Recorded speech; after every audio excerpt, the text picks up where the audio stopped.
Hey, Lisa here.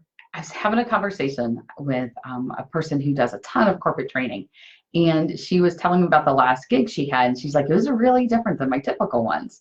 And I go, "Really? In which way?" And she shared, she goes, "Because it was actually a functional team." She goes, "Usually I get pulled in to work with dysfunctional teams, not functional teams."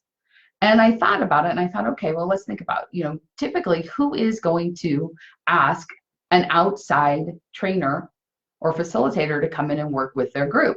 Well, there's going to be a pain point, and usually that pain point is going to come because the team is somewhat dysfunctional, either really dysfunctional, a little dysfunctional, somewhat dysfunctional.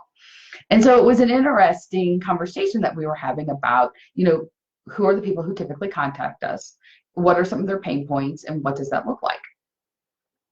And so the next day I'm talking with a potential client, and I said, okay, well, what are the challenges that you're having in your business? Because I'm coming off of this really pointed conversation about usually it's dysfunctional teams. And she said, you know what? We really gel really well as a team.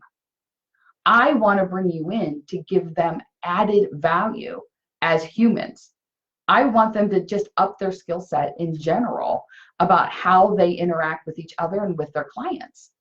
And we were talking at this point about everything disc workplace, and which is based on your personality and how your personality behaviors affect how you interact with other people in the workplace and how you attack your job and things like that.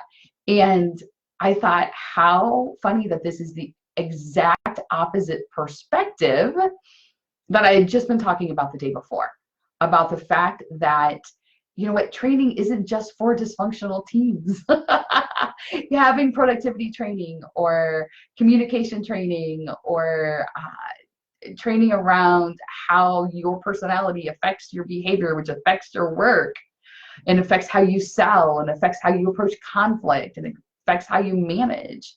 All of those things, those are for functional teams too, to help them get that extra edge and to help them grow as people. And I love what she said. She's like, oh, they're people too. I want them to be more well-rounded individuals. I want them to have a richer life.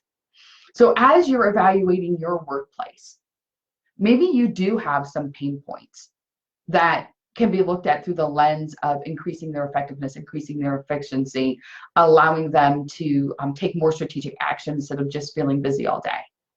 And maybe you actually don't have a lot of pain points and you're just looking to bring a more rounded viewpoint to your group.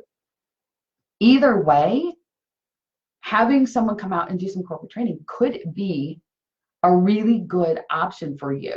And I want you to think about it both. Are we dysfunctional? Do we have pain points? And dysfunctional doesn't always mean like crazy horrible. Or are we really functional and we're just looking for that edge?